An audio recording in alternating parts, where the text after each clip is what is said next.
ನಮಸ್ಕಾರ ವೀಕ್ಷಕರೇ, Karnataka power TV ನ್ಯೂಸ್ಗೆ ತಮ್ಮೆಲ್ಲರಿಗೂ ಸ್ವಾಗತ. ವಾರ್ತೆಗಳ ವಿವರ.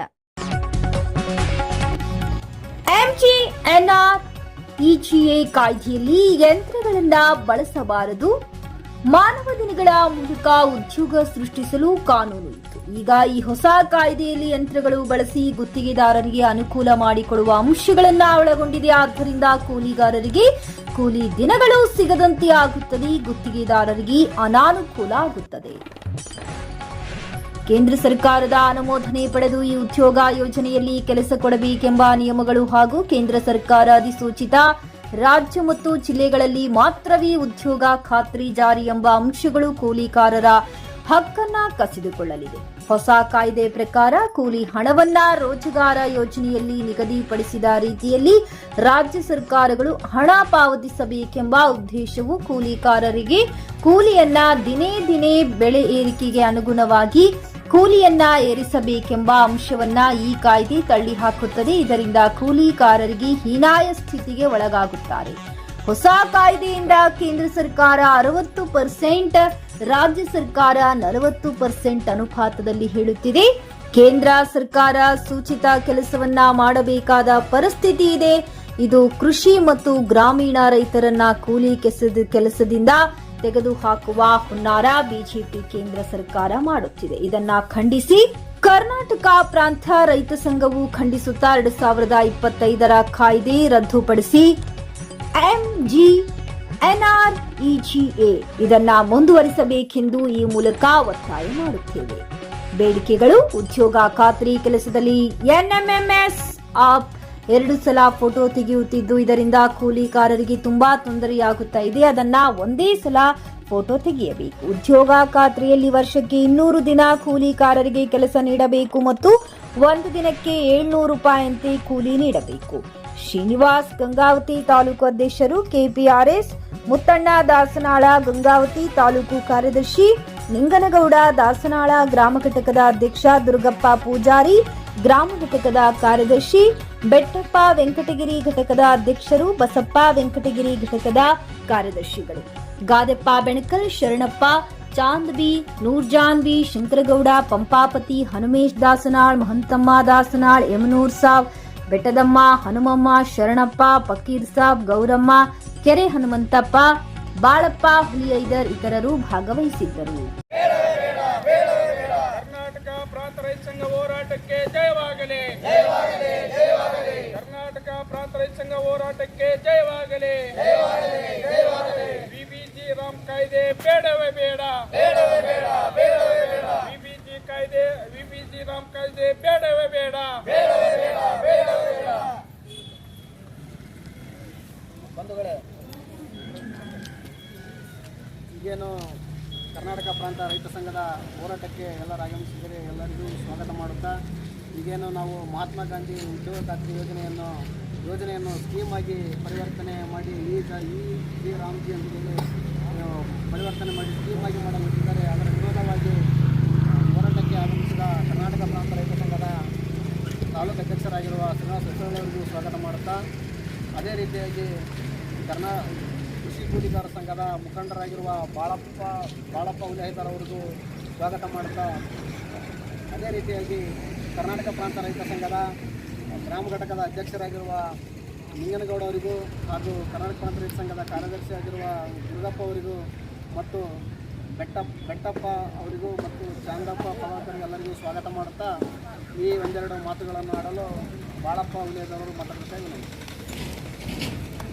ಆತ್ಮೀಯರೇ, ಇವತ್ತೇನು ನರೇಂದ್ರ ಮೋದಿ ಸರ್ಕಾರ ಒಳ್ಳೆಯ ದಿನಗಳು ಬರ್ತಂತೇಳಿ ನಾವೆಲ್ಲರ ಕಾತರದಿಂದ ಕೂತಿದ್ವಿ. ಮೊದಲ 2014ರಿಂದ ಇವರಿಗೂ 8 ವರ್ಷ ಆಯ್ತು ಅಧಿಕಾರ ಮಾಡೋಕ್ಕೆ, ಸುಮಾರು ವರ್ಷ. ಆದರೆ ಬಡವರ ಏಳಿಗೆಗಾಗಿ ಇವತ್ತು ಯಾವುದು ಮಾಡಿಲ್ಲ. ಇವತ್ತು ಆತ ಮಾಡಿದ್ದು ಯಾರಿಗಂದರೆ ಅದಾನಿ, ಅಂಬಾನಿ ಮತ್ತು ಇವರೆಲ್ಲ ಶ್ರೀಮಂತ ವ್ಯಕ್ತಿಗಳಿಗೆ 1 ರೂಪಾಯಿ ಎಕರೆಗೆ 1 ಲಕ್ಷ ಕೋಟಿ ಭೂಮಿಯನ್ನು ನೀಡಿದ್ದಾನೆ. ಆದರೆ ನಮಗೆ ಅನ್ಯಾಯ ಮಾಡಿದ್ದಾನೆ. ಉದ್ಯೋಗ ಖಾತ್ರಿಯನ್ನು ಸುಮಾರು 90% ಕೇಂದ್ರ ಸರ್ಕಾರ, ರಾಜ್ಯ ಸರ್ಕಾರ 10 ರೂಪಾಯಿ ಅಂತೇಳಿ ಈ ರೀತಿಯಾಗಿ ನಮ್ಮ ಉದ್ಯೋಗ ಖಾತ್ರಿ ಒಂದು ಕಾಯ್ದೆ ಆಗಿ ಉಳಿದಿತ್ತು 2005ರಲ್ಲಿ. ಎಡಪಕ್ಷಗಳು ಮತ್ತು ರೈತ ಕೂಲಿಕಾರರ ಹೋರಾಟದ ಭಾಗವಾಗಿ 2005ರಲ್ಲಿ ಒಂದು ಕಾಯ್ದೆ ಆಗಿ ಉಳಿದಿತ್ತು. ಮತ್ತು ಪಿಡಿಒಗಳನ್ನು ಮತ್ತು ತಪ್ಪು ಮಾಡಿದಂಥ ಅಧಿಕಾರಿಗಳನ್ನು ಭಾಷೆಗೆ ಗುರಿಪಡಿಸೋಕ್ಕೆ ಆ ಕಾಯ್ದೆ ಚೆನ್ನಾಗಿತ್ತು. ಆ ಕಾಯ್ದೆಯನ್ನು ಉದ್ಯೋಗ ಖಾತ್ರಿ ಮಹಾತ್ಮ ಗಾಂಧೀಜಿ ಉದ್ಯೋಗ ಖಾತ್ರಿಯನ್ನು ತೆಗೆದು BB ರಾಮ್ಜಿ ಕಾಯ್ದೆಯನ್ನು ಇವತ್ತು ಆ ಕಾಯ್ದೆಯನ್ನು ಒಂದು ಯೋಜನೆಯಾಗಿ ಮಾಡಿದ್ದಾರೆ. ಈ BB ರಾಮ್ಜಿ ಕಾಯ್ದೆ ಯಾರಿಗೆ ಅನುಕೂಲ ಆಗುತ್ತಂದರೆ ಪಟ್ಟಭದ್ರ ಹಿತಾಸಕ್ತಿಗಳಿಗೆ, ಗುತ್ತಿಗೆದಾರರಿಗೆ, ಕಳ್ಳರಿಗೆ, ಸೂಳರಿಗೆ ಅಂಥವರಿಗೆ ಅನುಕೂಲವಾಗುವಂಥ ಈ ಕಾಯ್ದೆ ಜಾರಿ ಮಾಡಿದ್ದಾರೆ. ಈ ಕಾಯ್ದೆ ಇಡೀ ರಾಜ್ಯಾದ್ಯಂತ ಎಲ್ಲ ಪಕ್ಷಗಳನ್ನು ವಿರೋಧ ಮಾಡಬೇಕಾಗಿದೆ. ಮೋದಿ ಇವತ್ತು ಅಂಥ ಕಾಯ್ದೆಯನ್ನು ಮಾಡೋಕ್ಕೆ ಈಗಾಗಲೇ ಗೆಜೆಟ್ ನೋಟಿಫಿಕೇಶನ್ ಮಾಡಿಬಿಟ್ಟಿದ್ದಾರೆ. ಆದರೆ 1ನೇ ತಾರೀಕಿಂದ ಈ ಕೆಲಸ ಸ್ಟಾರ್ಟ್ ಮಾಡ್ತಾರೆ ಅವರು. ಹಾಗಾಗಿ ಅದರೊಳಗೆ ನಾವು ಇಡೀ ಗ್ರಾಮ ಪಂಚಾಯತ್ ಮಟ್ಟದಲ್ಲಿ ಮತ್ತು ತಾಲೂಕು ಪಂಚಾಯತ್ ಮಟ್ಟದಲ್ಲಿ, ಜಿಲ್ಲಾ ಪಂಚಾಯತ್ ಮಟ್ಟದಲ್ಲಿ ನಾವು ದೊಡ್ಡ ಬೃಹತ್ ಹೋರಾಟ ಮಾಡಬೇಕಾಗಿದೆ. ಮತ್ತು ಡೆಲ್ಲಿಯಲ್ಲಿ ಕೂಡ ನಾವು ಮುಂದಿನ ದಿನಗಳಲ್ಲಿ ಹೋಗಬೇಕಾಗಿದೆ. ಹಾಗಾಗಿ ಈ ಕಾಯ್ದೆ ವಾಪಸ್ ಆಗಬೇಕು. ಮಹಾತ್ಮ ಗಾಂಧೀಜಿ ಉದ್ಯೋಗ ಖಾತ್ರಿ ಆ ಕಾಯ್ದೆ ಉಳಿಬೇಕಂತ ಹೇಳಿ ಈ ಸಂದರ್ಭದಲ್ಲಿ ಹೇಳ್ತಾ ನನಗೆ ಮಾತನಾಡಲು ಅವಕಾಶ ಮಾಡಿಕೊಟ್ಟಂಥ ಈ ಗ್ರಾಮ ಘಟಕಕ್ಕೆ ಧನ್ಯವಾದ ತಿಳಿಸುತ್ತಾ ನಾನು ಮಾತುಗಳನ್ನು ಮುಗಿಸ್ತೀನಿ. ಭಾಳಪ್ಪ ಇದು ಮಾತಾಡುವಂಥವ್ರಿಗೆ ಸ್ವಾಗತ ಮಾಡ್ತಾ ಅದೇ ರೀತಿಯಾಗಿ ತಾಲೂಕು ಅಧ್ಯಕ್ಷರಾಗಿರುವ ಶ್ರೀನಿವಾಸ ಹೊಸಳ್ಳಿ ಅವರು ಮಾತಾಡ್ತಾರೆ.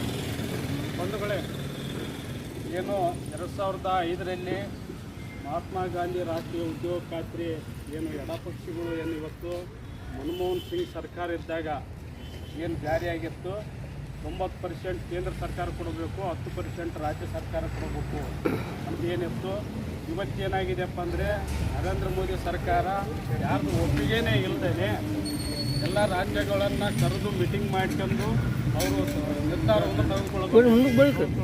ಅಂಥ ಒಂದು ಇದರಲ್ಲಿ ಇವತ್ತು ತಾವು ಏಕಾಏಕಿಯಾಗಿ ಜನರ ಮೇಲೆ ಹೊರೆ ಹಾಕುವಂಥ ಕೆಲಸವನ್ನು ಇವತ್ತು ಕೇಂದ್ರ ಸರ್ಕಾರ ಮಾಡಿದೆ. BB ರಾಮ್ಜಿ ಕಾಯ್ದೆ ಇದು ಏನಪ್ಪ ಅಂದರೆ ಇವತ್ತು ನಾವು ಹಳ್ಳಿಯಲ್ಲಿರ್ತಕ್ಕಂಥದ್ದು ಎಲ್ಲರೂ ನಾವು ಇವತ್ತು 125 ದಿನ ನರೇಂದ್ರ ಮೋದಿ ಕೆಲಸ ಕೊಟ್ಟನಪ್ಪ ಅಂತ ಹೇಳ್ತಾ ಇದ್ದೀವಿ. ಬರೀ ಎಲ್ಲರಿಗೆ ಏನಪ್ಪ ಅಂದರೆ ಇವತ್ತು ಖುಷಿ ಆಗ್ಬಿಟ್ರೆ ಇವತ್ತು 100 ದಿನ ಕೆಲಸ ಇತ್ತು, 125 ದಿನ ಇವತ್ತು ಕೇಂದ್ರ ಸರ್ಕಾರ ನರೇಂದ್ರ ಮೋದಿ ಕೆಲಸ ಕೊಟ್ಬಿಟ್ಟ. ಭಾಳ ಚಲೋ ಆತಪ್ಪ ಅಂತ ನಾವೆಲ್ಲರೂ ಮಾತಾಡ್ತೀವಿ. ನಮ್ಮ ಗ್ರಾಮಗಳಿಗೆ ಎಲ್ಲ ಗ್ರಾಮಗಳು ಕುತ್ಕೊಂಡು ಮಾತಾಡ್ತೀವಿ ನಾವು. ಒಳ್ಳೆ ಕೆಲಸ ಮಾಡಿದಪ್ಪ ಅಂತ. ಇದು ಒಳ್ಳೆ ಕೆಲಸ ಅಲ್ಲ. ಈ ಕಾಯ್ದೆ 2005ರಲ್ಲಿ ಮಹಾತ್ಮ ನರೇಗಾ ಯೋಜನೆ ಏನಿರ್ತಪ್ಪ ಅಂದರೆ ಏನಿವತ್ತು ಅಲ್ಲಿರ್ತಕ್ಕಂಥ ಗ್ರಾಮದವರು ಹೊರಗಡೆ ದುಡಿಬಾರ್ದು, ಉಳಿ ಹೋಗಬಾರ್ದು ಅನ್ನೋ ಉದ್ದೇಶದಿಂದ ಈ MGNRAG ಕಾಯ್ದೆಯನ್ನು 2005ರಲ್ಲಿ ಕಾಯ್ದೆ ಮಾಡಿದ್ರು. ಇವತ್ತು ಏಕಾಏಕಿಯಾಗಿ ನರೇಂದ್ರ ಮೋದಿಯವರು BB ರಾಮ್ಜಿ ಎಂಬನ್ನ ಕಾಯ್ದೆ ಅಲ್ಲ, ಅದು ಸ್ಕೀಮ್, ಅದು ಕಾಯ್ದೆ ಅಲ್ಲ. ಅದು ಈ ಸ್ಕೀಮು ಟೆಂಡರ್ ಕೊಡ್ತಾರೆ. ಈ ದುಡ್ಡಿದ್ರೆ ಮಾತ್ರ ಇದು ನೆರೆಗೆ ಕೆಲಸ ನಡೀತೈತೆ, ದುಡ್ಡಿಲ್ಲಪ್ಪ ಅಂದ್ರೆ ನಡೆಯೋದಿಲ್ಲ.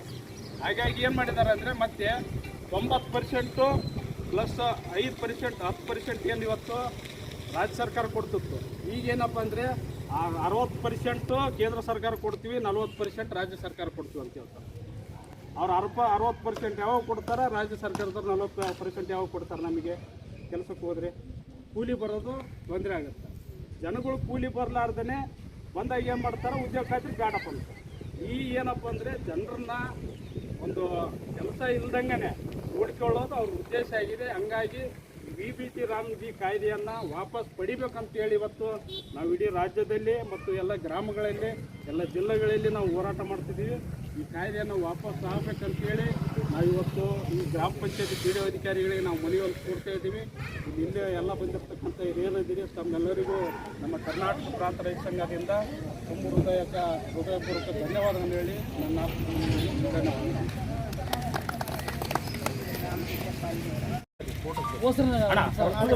ವಿಡಿಯೋ ಮಾಡೋದು ಫೋಟೋ ತೆಗೆದೀನಿ. ಜಿಲ್ಲಾ ಕೊಪ್ಪಳ ಮಾನ್ಯ ರಾಷ್ಟ್ರಪತಿಗಳು, ಭಾರತ ಸರ್ಕಾರ ನವದೆಹಲಿ, ಮಾನ್ಯ PDO ಗ್ರಾಮ ಪಂಚಾಯತ್ ಗಂಗಟಗಿರಿ ತಾಲೂಕು ಗಂಗಾವತಿಯವರ ಮುಖಾಂತರ ಮಾನ್ಯರೇ, BJP ನೇತೃತ್ವದ ಕೇಂದ್ರ ಸರ್ಕಾರ MGNRAG ಕಾಯ್ದೆ ಹಾಗೂ ಹಕ್ಕು ಸ್ವರೂಪವನ್ನು ತೆಗೆದುಹಾಕಿ ಕೇವಲ ಸರ್ಕಾರದ ಅಣತಿಯಂತೆ ಯೋಜನೆಗಾಗಿ ಬದಲಾಯಿಸಿರುವುದನ್ನು ಖಂಡಿಸಿ ಹಾಗೂ BB ರಾಮ್ಜಿ ಕಾಯ್ದೆಯನ್ನು ಹಿಂಪಡೆಯುವಂತೆ ಒತ್ತಾಯಿಸಿ KPRF ಮನವಿ.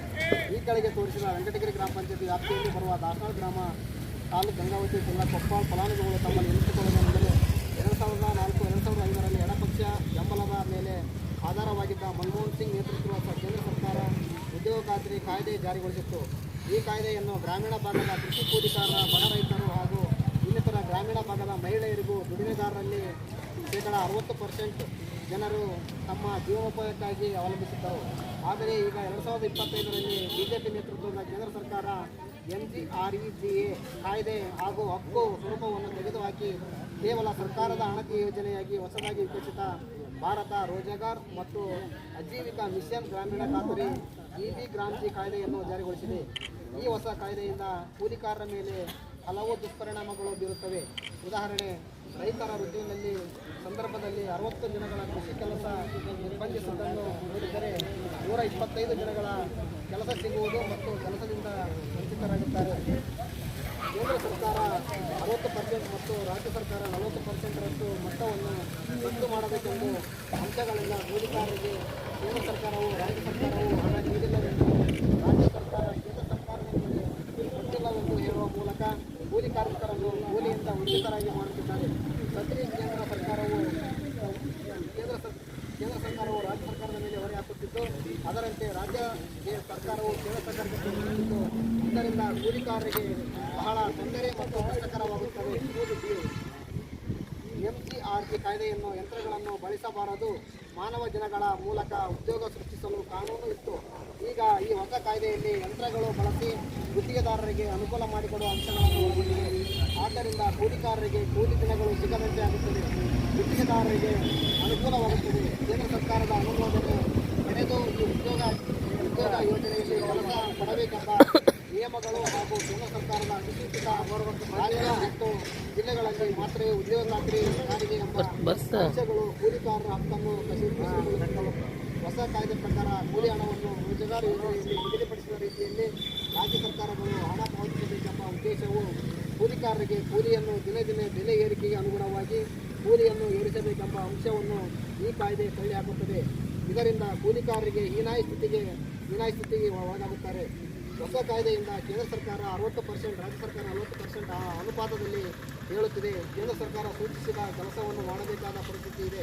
ಇದು ಕೃಷಿ ಮತ್ತು ಗ್ರಾಮೀಣ ರೈತರನ್ನು ಕೂಲಿ ಕೆಲಸದಿಂದ ವಂಚಿತರನ್ನಾಗಿ ಮಾಡುವ ಹುನ್ನಾರ ಬಿಜೆಪಿ ಸರ್ಕಾರ ಮಾಡುತ್ತಿದೆ. ಇದನ್ನು ಕರ್ನಾಟಕ ಪ್ರಾಂತ ರೈತ ಸಂಘವು ಖಂಡಿಸುತ್ತದೆ. 2025ರ ಕಾಯ್ದೆಯನ್ನು ರದ್ದುಪಡಿಸಿ MGREGA ಇದನ್ನು ಮುಂದುವರಿಸಬೇಕೆಂದು ಈ ಮೂಲಕ ತಮ್ಮಲ್ಲಿ ಮನವಿ ಮಾಡುತ್ತೇವೆ. ಬೇಡಿಕೆಗಳು: ಉದ್ಯೋಗ ಖಾತ್ರಿ ಕೆಲಸದಲ್ಲಿ NMMS ಆ್ಯಪ್ 2 ಸಲ ಫೋಟೋ ತೆಗೆಯುತ್ತಿದ್ದು, ಇದರಿಂದ ಕೂಲಿಕಾರರಿಗೆ ತುಂಬ ತೊಂದರೆಯಾಗುತ್ತದೆ. ಇದನ್ನು ಒಂದೇ ಸಲ ಫೋಟೋ ತೆಗೆಯಬೇಕೆಂದು ತಮ್ಮಲ್ಲಿ ವಿನಂತಿ. ಉದ್ಯೋಗ ಖಾತ್ರಿ ಕೆಲಸದಲ್ಲಿ ವರ್ಷಕ್ಕೆ 200 ದಿನ ಕೆಲಸ ಕೊಡಬೇಕು ಮತ್ತು ಒಂದು ದಿನಕ್ಕೆ 700 ರೂಪಾಯಿ ಕೂಲಿ ಪಾವತಿಸಬೇಕೆಂದು ತಮ್ಮಲ್ಲಿ ವಿನಂತಿ. ಧನ್ಯವಾದಗಳು.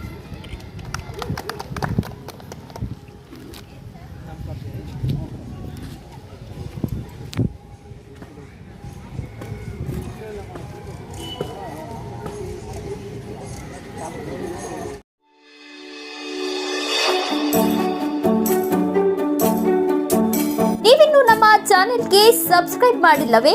ಹಾಗಿದ್ರೆ ತಡಬೇಕೆ? ಹಿಂದೆ ಸಬ್ಸ್ಕ್ರೈಬ್ ಮಾಡಿ, ಬೆಲ್ ಐಕಾನ್ ಪ್ರೆಸ್ ಮಾಡಿ, ಶೇರ್ ಮಾಡಿ, ಕಮೆಂಟ್ ಮಾಡಿ.